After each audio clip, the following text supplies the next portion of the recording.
जय हिंद दोस्तों, welcome back my channel friend. आज हम देखने वाले हैं 5 अप्रैल के मोस्ट इंपॉर्टेंट करंट अफेयर जो आपको एग्जाम पॉइंट से वेरी वेरी इंपॉर्टेंट होने वाले हैं। ठीक है फ्रेंड, चलिए स्टार्ट करते हैं 5 April current affairs. Friend, question number first है, ग्रैमी अवार्ड 2022 में ए कलरफुल वर्ल्ड के लिए बेस्ट चिल्ड्रन म्यूजियम एल्बम पुरस्कार किसने जीता है फ्रेंड? तो फ्रेंड, इन्होंने जीता है, इनका नाम क्या है? Option B Falguni Shah. ठीक है ना, भारतीय और अमेरिका गायक फाल्गुनी शाह ने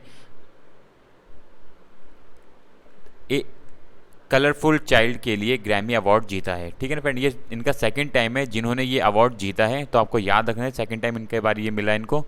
ठीक है, ये जनरली किस कैटेगरी में जीती हैं? ये चिल्ड्रन म्यूजियम कैटेगरी के अंदर। ठीक है ना फ्रेंड, तो फाल्गुनी शाह ने ये अवार्ड जीता है। ठीक है फ्रेंड, कुछ अतिरिक्त जानकारी हैं जो आपको एक बार से नोट डाउन या पढ़ लेना है। ठीक है फ्रेंड्स, चलते हैं हम नेक्स्ट क्वेश्चन की तरफ।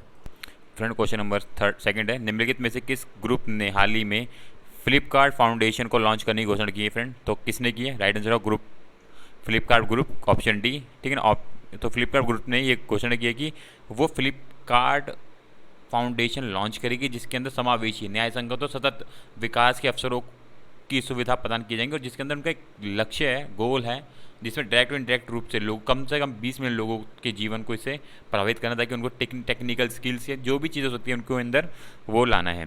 ठीक है, तो ये इंपॉर्टेंट है, इनका एक लंबी दूरी की एक सोच है जिसमें ये कार्य करेंगे। ठीक है फ्रेंड्स, अगर हम बात करें फ्रेंड इनके अगर विज़न की, आप देख सकते हो फ्लिपकार्ट तो है ही, मित्र हो गया, फ्लिपकार्ट होलसेल हो गया, फ्लिपकार्ट हेल्थ के अंदर भी काम कर रही है, फ्लिपकार्ट तो कैरियर टिप्स किस तरीके से लोगों के कैरियर्स के लिए काम कर सकते हैं उन सब चीज़ों में ये अब आने वाली, तो इस तरीके से एक ग्रुप के रूप में ये कार्य करेगी। ठीक है, जैसे टाटा ग्रुप हो गया, इस तरीके से रिलायंस ग्रुप होता है, इस तरीके से ये भी अब अपनी कंपनीज की पेरेंट कंपनीज बनाने वाली है। ठीक है फ्रेंड, क्वेश्चन नंबर थर्ड है, इंपॉर्टेंट क्वेश्चन है, centre for monitoring Indian economics द्वारा जारी नवीनतम आंकड़ों के अनुसार किस देश में सभी राज्यों में सबसे कम बेरोजगारी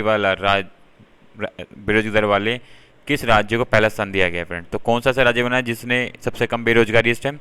तो राइट आंसर होगा ऑप्शन ए, छत्तीसगढ़ एक ऐसा राज्य बना है जो जिसके अंदर सबसे कम बेरोजगारी पाई गई है। तो वेरी वेरी इंपॉर्टेंट हो जाता है फ्रेंड। ठीक है, देश में सबसे कम बेरोजगारी दर वाले राज्यों में छत्तीसगढ़ पहले स्थान पर है।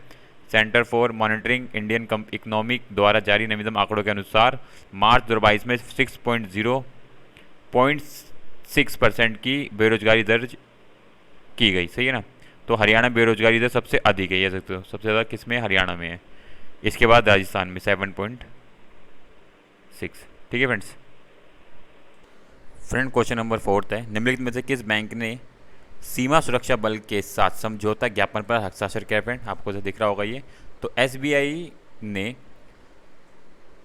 सीमा सुरक्षा बल के साथ समझौता पर एक ज्ञापन पर हस्ताक्षर किया है, जिसके माध्यम से जो भी सीमा सुरक्षा बल के जो भी हमारे जवान होते हैं उनके लिए जो सेवानिवृत्त के बाद उनके बाद जो पेंशन से रिलेटेड चीज़ें होती हैं, या दुर्घटना या किसी भी तरीके की मृत्यु, या इन चीज़ों के लिए वो सब जो भी उनकी बीमा से रिलेटेड चीज़ें होंगी ये इनके साथ समझौते हुए ये प्रोवाइड करेंगे। ठीक है ना, एसबीआई के द्वारा ये सब चीज़ें उनको प्रोवाइड की जाएंगी। ठीक है ना, ये समझौता सुरक्षा बलों के कॉमर्ड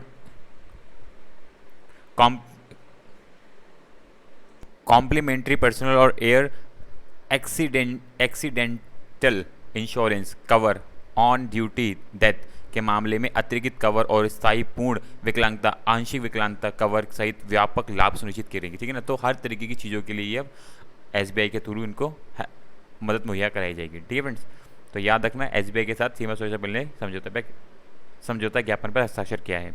अगर हम बात करें भारतीय स्टेट बैंक की, तो 1 जुलाई 1955 में ये अस्तित्व में आया था, उसका मुख्यालय याद रखना मुंबई में है। ठीक है फ्रेंड्स,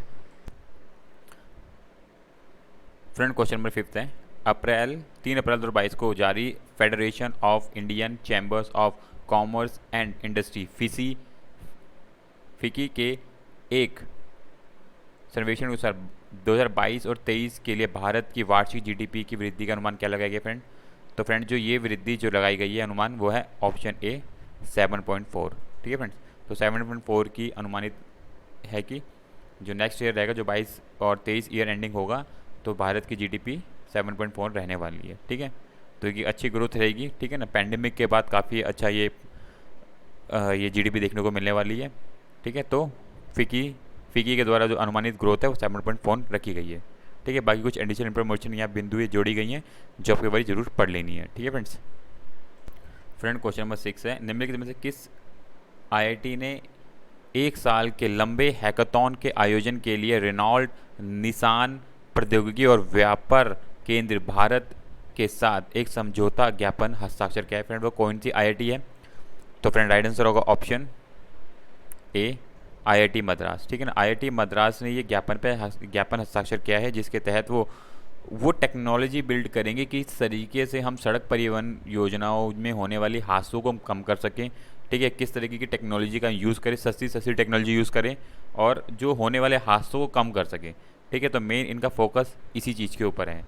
ठीक है, तो ये इस चीज़ के ऊपर कार्य करेंगे। तो इसके तहत पहली परियोजना जो है तमिलनाडु के चुनिंदा जिलों में चलाई जाएगी, इसके अंदर इससे कुछ सेंसर्स लेस करेंगे, कुछ टेक्नोलॉजी यूज़ करेंगे ताकि किस तरीके से हम दुर्घटनाओं को, जो दुर्घटनाएं बसों के द्वारा किसी के द्वारा होती है उनको हम किस तरीके से रोक सकते हैं। जो ज़्यादा दुर्घटना कहते हैं बसों के द्वारा होती है उनको हम किस तरीके से रोक सकते हैं। तो आईआईटी मद्रास ने ये समझौते पर हस्ताक्षर किया है। ठीक है फ्रेंड्स। क्वेश्चन नंबर 7 है, अप्रैल 2022 में विक्टर ऑर्बन ने निम्नलिखित में से किस देश के प्रधानमंत्री के रूप में लगातार चौथी और 5वीं बार पूरा का पूरा कार्यकाल जीता है?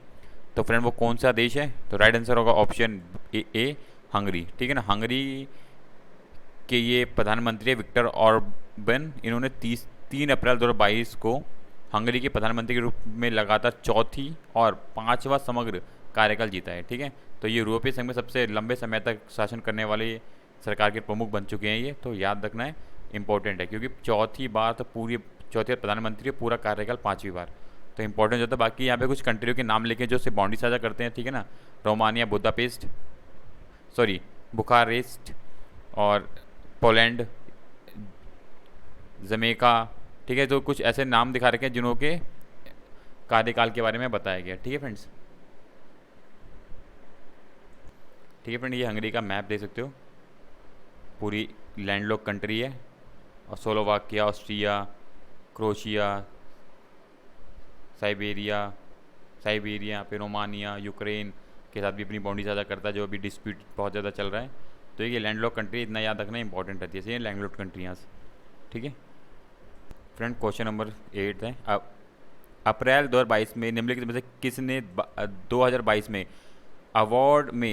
ग्रैमी अवार्ड में एल्बम ऑफ द ईयर का पुरस्कार जीता है? फ्रेंड तो कौन सी एल्बम बनी है वो? राइट आंसर होगा ऑप्शन सी, VR।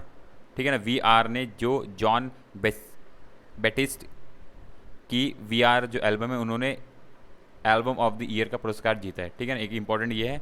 और ग्रैमी जो है, एक बात याद रखना, ग्रैमी जो है संगीत के क्षेत्र में दिया जाने वाला ये पुरस्कार है जिसकी स्थापना मई 1959 में की गई थी। ठीक है, तो इंपॉर्टेंट कुछ फैक्ट है जो आपको यहाँ पे याद रखने हैं इसके बारे में। ठीक है फ्रेंड्स, कुछ फ्रेंड यहाँ पे श्रेणियाँ और प्राप्तकर्ता के नाम दिए गए हैं जो आपको ऊपर के 2 याद रखने हैं। ठीक है फ्रेंड्स। क्वेश्चन नंबर 9 है, housing development finance corporation HDFC का अपनी सहायक कंपनी HDFC बैंक में विलय होगा। सौदा पूरा होने के बाद HDFC लिमिटेड के मौजूदा शेयरधारकों के पास HDFC का कितना प्रतिशत होगा? फ्रेंड अब क्या है कि हाउसिंग डेवलपमेंट फाइनेंस जो कॉरपोरेशन है वो पेरेंट कंपनी है HDFC की है, तो HDFC बैंक के साथ इन दोनों का विलय हो जाएगा और जो ये दोनों मिलके काम करेंगे। ठीक है ना, तो अब जो इनका विलय होने के बाद जो शेयरधारक हैं उनके पास तकरीबन 41% शेयर इंक्रीजमेंट हो जाएंगे। ठीक है, हिस्सेदारी हो जाएगी। तो HDFC और HDFC housing development company financial corporation का विलय होने जा रहा है। ठीक है ना, अगर हम बात करें HDFC लिमिटेड की तो मुंबई में इसकी स्थापना की गई थी 1977 में। ठीक है, और अगर हम बात करें HDFC बैंक की तो 1994 में इसकी स्थापना की गई थी। ठीक है, और जो विलय के कुछ अनुमोदन होते हैं वो किसके थ्रू पास किए जाते हैं वो पूरे यहाँ पे लिस्ट दी गई है। इन सब से ये अनुमोदन पास होने के बाद ही किसी को विलय किया जाता है। ठीक है फ्रेंड्स। क्वेश्चन नंबर 10 है, अप्रैल 2022 में डैश लार्सन एंड टुब्रो और रेन्यू पावर ने भारत में नए ग्रीन हाइड्रोजन क्षेत्र को विकसित करने के लिए एक बाध्यकारी टर्म शीट पर हस्ताक्षर करने की घोषणा की है। तो कौन है फ्रेंड? अप्रैल 2022 में डैश और कौन सी कंपनी है वो? तो ऑप्शन है right T, Indian oil corporation limited के साथ। ठीक है ना, Indian oil corporation limited, Larsen Toubro and renew power ने एक बाध्यकारी टर्म शीट पर हस्ताक्षर किया। बेसिकली अगर हम हाइड्रोजन ग्रीन हाइड्रोजन है क्षेत्र में अगर हम विकसित कर लेते हैं तो आने वाले जो पेट्रोल से रिलेटेड चीज़ों की समस्याओं का समाधान निकालने में काफ़ी हद तक सहूलियत हो जाएगी। तो अब ये कंपनी मिलके इन चीज़ों पे कार्य करेंगी ताकि हम ज़्यादा से ज़्यादा रिन्यूएबल एनर्जी को बनाएं, ठीक है ना, और पेट्रोल से जो हमारा जो ज़्यादा बाहर है उसको हम कम करें। ठीक है, अगर हम बात करें इंडियन ऑयल कॉरपोरेशन लिमिटेड की तो 1958 में इसकी स्थापना की गई थी, नई दिल्ली में इसका मुख्यालय है। ठीक है फ्रेंड, तो ये 10 क्वेश्चन थे जो आपके एग्जाम पॉइंट ऑफ व्यू से और करंट अफेयर्स से हैं, ये जो आपको टाइम टू टाइम रिवाइज करते रहने हैं फ्रेंड। जो भी करंट अफेयर पढ़ रहे हो आप उसको एक बारी जरूर अपनी आंखों से जरूर निकाल लेना ताकि किसी भी तरह का क्वेश्चन आपके एग्जाम में आता है तो आप इजीली उसको अटैम्प्ट कर पाएँ। ठीक है फ्रेंड, तो thank you for watching my video friend, thank you, bye bye, thank you.